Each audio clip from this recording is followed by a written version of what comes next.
Hello दोस्तों, आप लोगों का फतह राजगीर में स्वागत है। आज शुरुआत करते हैं जय श्री गणेश के साथ। और आप लोगों के बीच में जो है मैं जो हूँ आज के माने आज से स्टार्ट कर चुका हूँ कि 25 क्वेश्चन का सेशन। आज तो 20 क्वेश्चन होगा लेकिन 25 क्वेश्चन का सेशन जो है एमसीक्यू फॉर्म में लेकर जो है डेली आप लोगों के बीच जो है प्रेजेंट हो जाऊंगा, जो आपको आपके लिए जो है बहुत ही महत्वपूर्ण रहेगा। जहां तक देखते हैं आप किसी भी एग्जाम में जो हम लोग इजी क्वेश्चन जो है ना, इजी क्वेश्चन जो गलती कर देते हैं, इजी क्वेश्चन के कारण क्या होता है ना, हम लोगों का रिजल्ट भी रुक जाता है।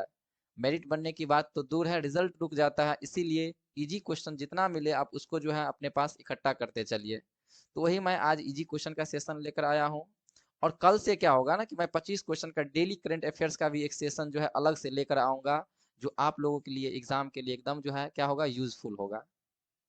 जहां तक देखा जाए कि यदि कोई भाई यदि बिहार एसएससी का यदि तैयारी कर रहे हैं, तो आप देखिए मैं बिहार एसएससी का भी एग्जाम निकाल चुका हूं। आप यदि बिहार पुलिस का एग्जाम का तैयारी करते हैं तो मैं 5 बार बिहार पुलिस कांस्टेबल का एग्जाम का निकाल चुका हूं। यदि कोई दरोगा का तैयारी करते हैं तो 3 बार मैं दरोगा का भी एग्जाम निकाल चुका हूं। देखा जाए तो अभी मेरा एक्साइज दरोगा में और 1275 पोस्ट में भी रिजल्ट हुआ है।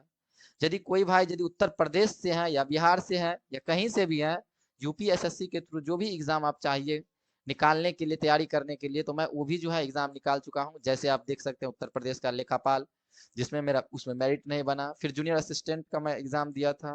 फिर अभी विलेज डेवलपमेंट ऑफिसर में मेरा उसमें रिजल्ट आया है। फिर अभी जो है जूनियर असिस्टेंट में मेरा रिजल्ट आया है पीटी का। फिर जूनियर क्लर्क में आया है। फिर आप देखिए ग्रेड 3 का पोस्ट है उसमें भी मेरा रिजल्ट आया है। तो मेरा रिजल्ट आते रहता है क्योंकि मैं जल्दी जो है इजी क्वेश्चन गलती नहीं करता हूँ। तो चलिए आज जो है 25 क्वेश्चन 20 क्वेश्चन मैं लेकर आया हूँ, उसका जो है आज डिस्कशन कर देता हूँ। आप लोग ध्यान से देखिएगा, आप लोगों के लिए फायदेमंद होगा। ठीक है, और जो मैं अपना रिजल्ट बोला हूँ तो मैं वो अपना रिजल्ट जो है पूरा जो है आपको शो कर दूंगा। आप लोग देख लीजिए, ये नहीं है कि कोई फेंकने वाली बात नहीं है। चैनल को जो है आप लोग क्या करिए, सब्सक्राइब कर दीजिए। ठीक है, और आप लोग बहुत फायदा होगा। तो यही है मेरा चैनल है फतह राजगीर। आपको इस पर जो है जैसे ऊपर में 1 नंबर में देखिए अब लिखा है कि डेली ग्रुपिंग क्यूज भी होता है, वो वीडियो भी डाला जाएगा। सेट प्रैक्टिस जो 25 क्वेश्चन जो है, मैं आज तो 20 क्वेश्चन होगा लेकिन कल से मैं 25 क्वेश्चन लेकर आऊंगा एक सप्ताह तक। उसके बाद 50 क्वेश्चन, फिर 100 क्वेश्चन मैं कर दूंगा। फिर आपको लूसेंट स्पेशल, जो लूसेंट मैं देखूंगा कि लूसेंट में जो जो भी स्पेशल है, क्योंकि किसी भी बिहार के एग्जाम में चाहे दरोगा का करे, रेलवे का करे, किसी भी चीज का करे, यदि आपके एग्जाम में यदि जितना भी क्वेश्चन, यदि 50 क्वेश्चन आता है तो उसमें से 30 क्वेश्चन आप देखिएगा कि लूसेंट के बुक से आपको मिल जाए। तो जहां से एक बुक से हमको 30 क्वेश्चन मिल जाए, 100 क्वेश्चन में से यदि 65 से 70 क्वेश्चन जिस बुक से मिल जाए, क्यों ना उस बुक को बार बार पढ़ा जाए। और 30 क्वेश्चन जो है आप ला सकते हैं, कोई और एनसीईआरटी सब पढ़ लीजिए, या तो आप जो है प्रैक्टिस सेट लगाइए या प्रीवियस ईयर का क्वेश्चन बैंक देखिए, उससे आपको 30 क्वेश्चन में से 15 से 20 क्वेश्चन सही हो जाएगा। आगे बढ़ते हैं। जैसे यहाँ पर देखिए आप फर्स्ट नंबर क्वेश्चन देखिएगा, तो फर्स्ट नंबर क्वेश्चन में क्या है कि स्वतंत्रता के बाद भारत के अंतिम गवर्नर जनरल कौन थे। तो देखिए, यदि ये कहता कि स्वतंत्र भारत का प्रथम गवर्नर जनरल कौन है, तब तो इसका आंसर जो है आपको हो जाता, क्या हो जाता, यहाँ पर लॉर्ड माउंट क्या है, लॉर्ड माउंट बेटन हो जाता। लेकिन यहाँ पर कह रहा है स्वतंत्रता के बाद भारत स्वतंत्रता के बाद भारत का अंतिम गवर्नर जनरल कौन है। तो अंतिम गवर्नर जनरल जो हो जाता है ये सी राजगोपालाचारी जी जो है, ये भारतीय है, यही हो जाता है अंतिम गवर्नर जनरल। यदि अंतिम गवर्नर जनरल कहा जाए तब भी जो है डायरेक्ट यदि कहा जाए कि भारत का अंतिम गवर्नर जनरल, तब भी सी राजगोपालाचारी। और स्वतंत्रता का बाद जो है अंतिम गवर्नर जनरल कहा जाए तब भी सी राजगोपालाचारी हो जाएंगे, क्योंकि इसके बाद जो है गवर्नर जनरल कोई बना ही नहीं। चलिए अब दूसरा क्वेश्चन पे चलते हैं कि नीरज चोपड़ा का जो है संबंध किस खेल से है। तो अक्सर जहां तक देखा जाए कि बिहार दरोगा का एग्जाम हुआ, इस एग्जाम में और बिहार एसएससी के एग्जाम में अक्सर जो है खेल से रिलेटेड जो है ना एक खिलाड़ी का नाम पूछ लिया जाता है।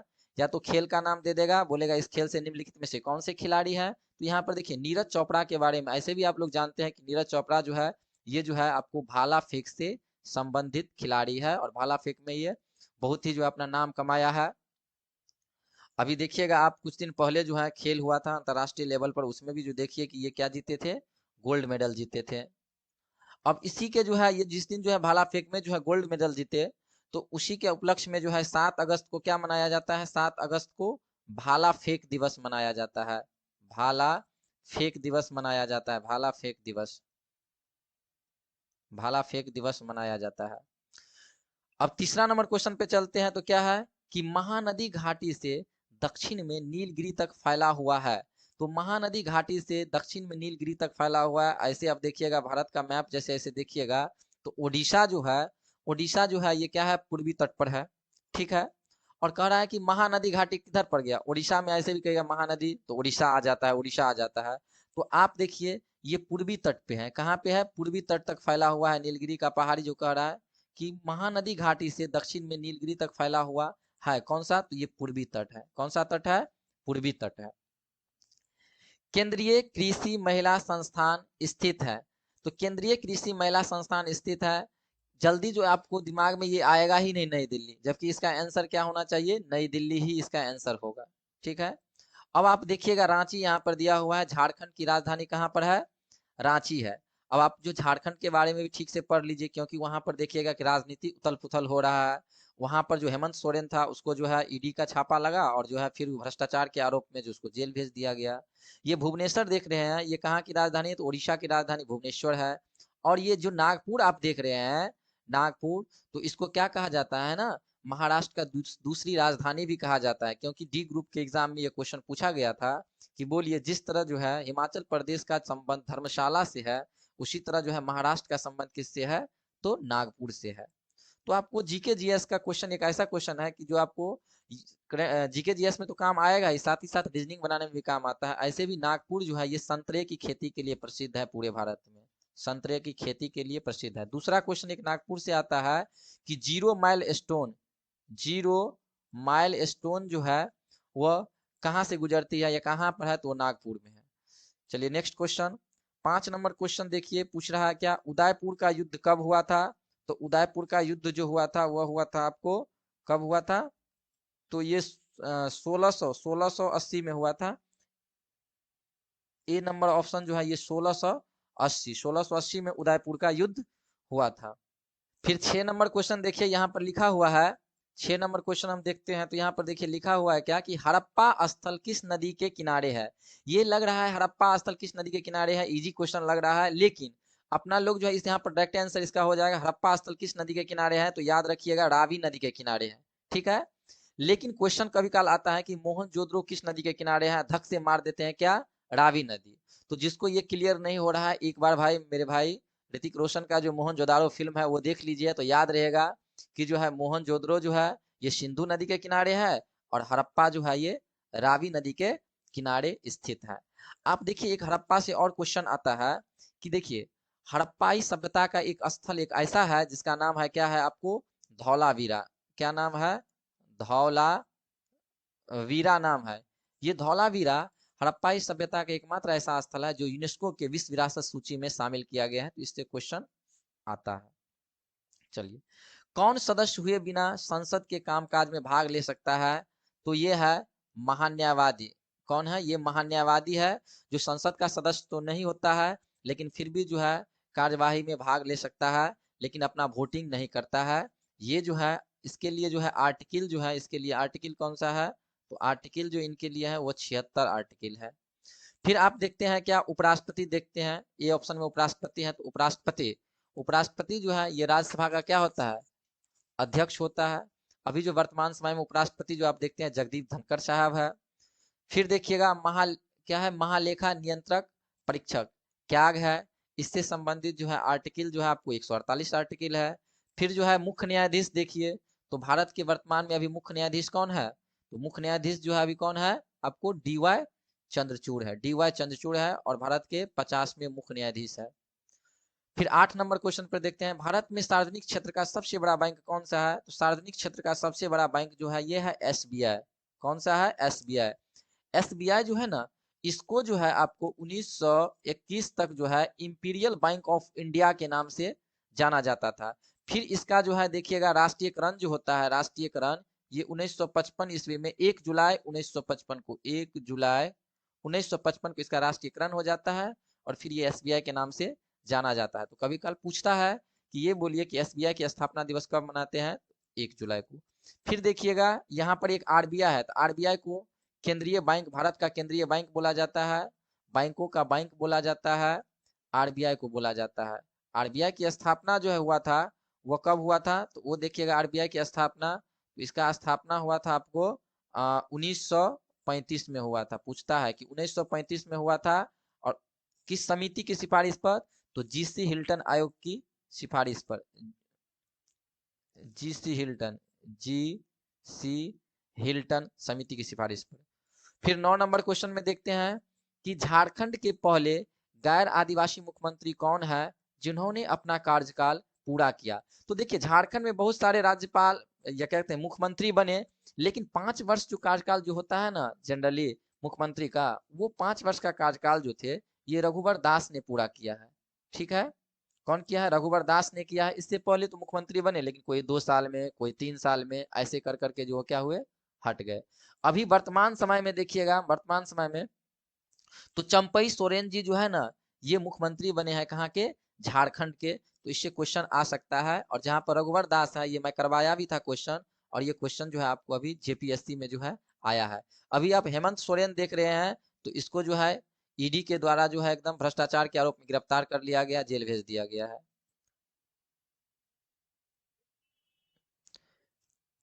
अब आते हैं अगले क्वेश्चन 10 नंबर क्वेश्चन की तरफ। यहाँ पर क्या है, महागोविंद रानाडे, क्या है, महागोविंद रानाडे। देखिए महागोविंद रानाडे सदस्य थे, इसमें कह रहा है किस संगठन का सदस्य था। तो यहाँ पर जो महागोविंद रानाडे जो थे ये प्रार्थना समाज के सदस्य थे। किस समाज के, प्रार्थना समाज के सदस्य थे महागोविंद रानाडे।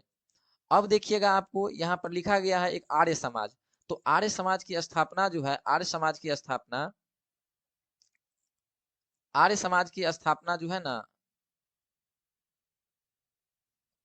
आर्य समाज की स्थापना जो है ये जो है आपको 1875 ईस्वी में जो किया गया था वो किसके द्वारा, क्या कहते हैं, दयानंद सरस्वती के द्वारा, स्वामी दयानंद सरस्वती के द्वारा जो है आर्य समाज की स्थापना किया गया था। फिर अभी कुछ दिन पहले एग्जाम में आया था, उत्तर प्रदेश के एग्जाम में आया था लेखापाल और में शायद, तो उसमें पूछा था कि निम्नलिखित में से किसको, किस संगठन को जो है ना आपको जो है क्या कहते हैं, ये क्रांतिकारी षड्यंत्रकारी संगठन के नाम से जाना जाता है। तो वहां पर ये हो जाता है आर्य समाज। चलिए अब आते हैं 11 नंबर कि किस केंद्र शासित प्रदेश में पंचायती राज व्यवस्था मौजूद नहीं है। और ये क्वेश्चन कुछ दिन पहले जो है बीपीएससी के एग्जाम में आया हुआ था। तो देखिए पंचायती राज व्यवस्था जो है यहाँ पर कह रहा है केंद्र शासित प्रदेश कह रहा है, तो आपको देखना है केंद्र शासित प्रदेश। तो केंद्र शासित प्रदेश जो होंगे इसका आंसर दिल्ली हो जाएगा। देखा जाए तो आपको जो है मेघालय हो गया, मेघालय, फिर हो गया मेघालय, मिजोरम हो गया, फिर आप देखिए मेघालय मिजोरम हो गया, फिर आप एक देख लीजिएगा नागालैंड हो गया, नागालैंड हो गया, फिर आप देखिएगा दिल्ली। इन चारों जगह जो है ना पंचायती राज व्यवस्थाएं मौजूद नहीं है।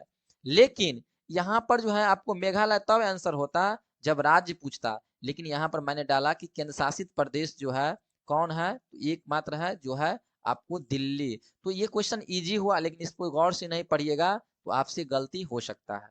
फिर देखिएगा धनराज पिल्ले, कुछ है भारत के हॉकी के जाने माने खिलाड़ी सब है जो बहुत ही फेमस है। जैसे आप देखिएगा धनराज पिल्ले, धनराज पिल्ले का संबंध जो है हॉकी से, दरोगा का फेवरेट क्वेश्चन है, एक खेल और खिलाड़ी इससे संबंधित। फिर देखिएगा एक है आपको major Dhyanchand, major Dhyanchand, major Dhyanchand को हॉकी का जादूगर कहा जाता है। और इससे क्वेश्चन पूछा जाता है जब भी किसी खिलाड़ी को जो है आपको मेजर ध्यानचंद खेल रत्न अवार्ड मिलता है, जो भारत का सबसे बड़ा अवार्ड है खेल जगत का, जिसमें आपको 25 लाख रुपए की राशि दी जाती है। ये भी एग्जाम में क्वेश्चन आ चुका है कि मेजर ध्यानचंद खेल रत्न अवार्ड में कितने रुपए की राशि दी जाती है, तो 25 लाख रुपए की राशि दी जाती है। फिर आप देखिएगा नीचे में है निम्न में से कौन सा फसल मिट्टी में नाइट्रोजन के मात्रा को समृद्ध करता है। तो नाइट्रोजन की मात्रा को जो समृद्ध करता है वह है मटर। छीमीदार पौधे, जो भी छीमीदार पौधे होंगे, मटर वाला पौधा ये है, तो ये क्या करेंगे नाइट्रोजन का जो है ना आपको समृद्ध करता है, फिक्सीकरण करता है। ठीक है,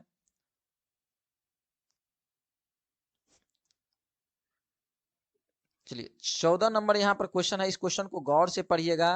कह रहा है कि निम्न में से कौन सी पुरानी भारतीय भाषा है। देखिए ये क्वेश्चन में होता है ना, जैसे जब निम्न में से दिया रहे ना, तो आप देखिए कि जो 4 गो ऑप्शन दिया हुआ है उसमें से सबसे सटीक आंसर कौन बनता है उसी को चूज करना पड़ता है। इसमें कह रहा है कि निम्न में से कौन सी सबसे पुरानी भाषा है, तो इसमें से देखिएगा सबसे पुरानी भाषा जो आ जाता है ये तमिल इसका आंसर होगा। लेकिन भारत की सबसे प्राचीनतम भाषा या सबसे पुरानी भाषा यदि कहेगा तो वो हो जाता है, आपको क्या हो जाता है, संस्कृत हो जाता है।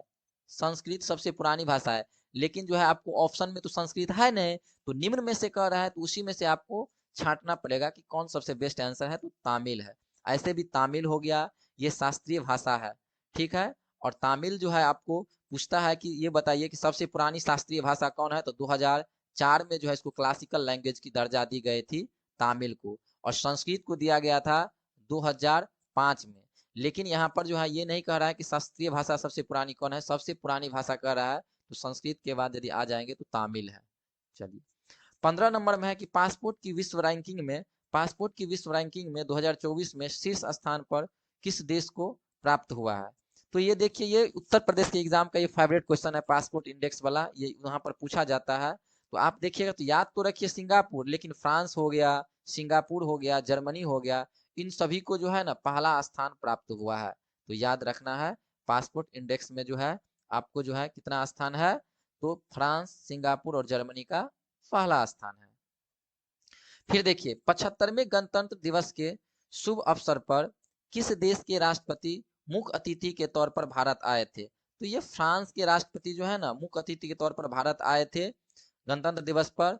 और ये जो है ना फ्रांस के राष्ट्रपति हैं Emmanuel Macron, Emmanuel Emmanuel Macron साहब जो है ना, मैक्रोन साहब ये वहाँ के क्या है, राष्ट्रपति है, और यही भारत के दौरे पर आए थे 75 गणतंत्र दिवस समारोह पर। फ्रांस की राजधानी आपको पता होगा कि फ्रांस की राजधानी कहाँ है, पेरिस, और ये बार बार पूछा जाता है, रेलवे एग्जाम का फेवरेट क्वेश्चन है। फ्रांस की राजधानी पेरिस है और किस नदी के किनारे है, तो सीन नदी के किनारे। ये बार बार पूछता है कि पेरिस किस नदी के किनारे, सीन नदी के किनारे है। चलिए नेक्स्ट क्वेश्चन देखते हैं, 17 नंबर क्वेश्चन। फिर देखिए 17 नंबर में क्वेश्चन में आप देखिएगा तो लिखा गया है कि किस वर्ष को भारत फ्रांस ने नवाचार वर्ष के रूप में मनाने पर सहमति हुई है। तो इसका आंसर हो जाएगा आपको 2026 को। 2026 को भारत और फ्रांस दोनों मिलकर जो है नवाचार वर्ष के रूप में मनाने की घोषणा की है। फिर देखिएगा ये 2024 देख रहे हैं, 2024 को जो है 2024 को यूएनओ के द्वारा जो है ना कैमिल्ड वर्ष के रूप में मनाने की घोषणा की गई है। जब भी यूएनओ यानी कि संयुक्त राष्ट्र संघ जब कोई घोषणा करता है तो उसके बारे में पूछा जाता है कि 2024 को किस वर्ष में, तो ऊंट के बच्चों के वर्ष के रूप में जो है ना मनाने की घोषणा की है संयुक्त राष्ट्र संघ ने 2024 को। आते हैं 18 नंबर क्वेश्चन पर, ब्रिक्स के बारे में सत्य कथन की पहचान करें। बार बार ब्रिक्स से क्वेश्चन आएगा, क्योंकि जो है ब्रिक्स में जो है BRICS, इसमें पहले जो है 5 ही देश थे, BRICS 5 देश थे। लेकिन अभी कुछ दिन पहले जो है आपको जो है इसमें 1 जनवरी 2024 को देखिए 5 देश और शामिल हो गया है, तो इससे देशों की संख्या 10 हो गई है। इसीलिए पूछेगा कि ब्रिक्स में कौन सा देश शामिल है, कौन इसका सदस्य है, नहीं है इससे। तो देख लेते हैं इसका क्वेश्चन कि ब्रिक्स के बारे में सत्य कथन की पहचान करें। तो पहला देखिए इसकी पहली बैठक 16 जून 2009 को येकाटेरिनबर्ग में हुआ था, और येकाटेरिनबर्ग कहाँ पे है, तो रूस में है, तो यहाँ पर हुआ था। तो चलिए ये जो है ऑप्शन सही है। विश्व की 45% जनसंख्या ब्रिक्स देशों में निवास करती है, ये भी सही है। 1 जनवरी 2024 को मिस्र, इथोपिया, ईरान, सऊदी अरब और यूएई इसमें जो है शामिल होने के साथ ही कुल सदस्य देशों की संख्या यहाँ पर 10 हो गई। यदि 10 हो रहता तब ये ऑप्शन सही हो जाता, लेकिन जो है ये क्या है, 10 जो है नहीं देकर 9 दे दिए हैं, इसीलिए ये गलत हो गया। इसमें जो है आपको अर्जेंटीना भी शामिल होने वाला था, लेकिन किसी राजनीतिक कारण की वजह से जो है अर्जेंटीना जो है इसमें शामिल होने से इनकार कर दिया। फिर देखिए इसकी 2024 का मीटिंग जो है रूस के कजान में होगा। कहाँ पे होगा 2024 का मीटिंग, रूस के काजान में होगा। और यही क्वेश्चन जो है अब अभी मैं करवा भी दिया हूँ, उत्तर प्रदेश के जो कांस्टेबल का एग्जाम हुआ था शायद उसमें आया था कि 2024 का मीटिंग कहाँ पर होने वाला है ब्रिक्स का, तो रूस के काजान में होने वाला है। इसीलिए इसका जो सही होगा 1, 2 और 1, 2 और 4 जो है सही हो जाएगा। ऑप्शन में कहाँ है, ए बी में है 1 2 और 4। चलिए नेक्स्ट क्वेश्चन की ओर जाते हैं। अब देखिए यहाँ पर है स्वच्छ भारत सर्वेक्षण, यानी कि स्वच्छ सर्वेक्षण 2024 का जो थीम रखा गया है, ये पूछ रहा है थीम।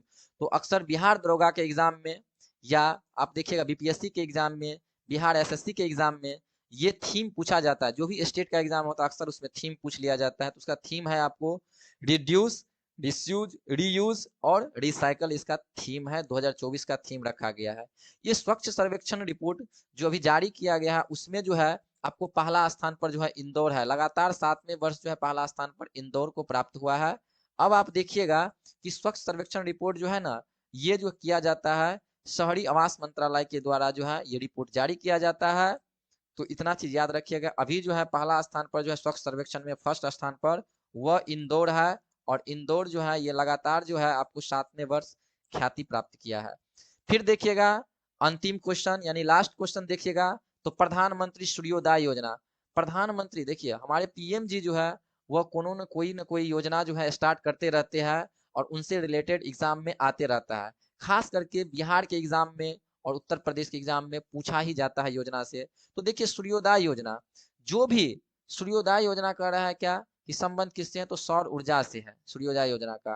प्रधानमंत्री जी जो निम्न मध्यम आय वाले लोग हैं, जो गरीबी में है, वो क्या करेंगे, उसको जो है सौर ऊर्जा के माध्यम से जो है उसको ऊर्जा की प्रकाश की प्राप्ति होगी, यानी कि सौर ऊर्जा की प्राप्ति होगी। ठीक है, सोलर लाइट लगाया जाएगा, फिर चार्ज किया जाएगा, फिर उससे उसको सौर ऊर्जा की प्राप्ति होगी। तो ये है सूर्योदय योजना, सौर ऊर्जा से संबंधित है। चलिए आज का सेशन समाप्त हुआ। आप लोगों को वीडियो यदि अच्छा लगे तो लाइक करिएगा, प्लीज चैनल को सब्सक्राइब करिएगा। और ये मेरा जो है इस टाइप का जो है ये पहला वीडियो है। आप लोग जो है इस पर गौर से क्वेश्चन को देखिएगा। फिर आप लोगों को कल से जो है नया सेशन में जो है एक सेशन 25 क्वेश्चन का करंट अफेयर्स को देखने को मिलेगा, और वो मैं डेली ऐसे बताऊंगा, आपको याद हो जाएगा कहानी के थ्रू। आज पहला दिन का वीडियो था, इसीलिए यदि कुछ गलतियां या त्रुटि हुई हो तो आप लोग जो है आइडिया शेयर करिएगा, कमेंट करिएगा। मैं कल से उसमें और सुधार करके आप लोगों के बीच वीडियो लेकर उपस्थित रहूंगा।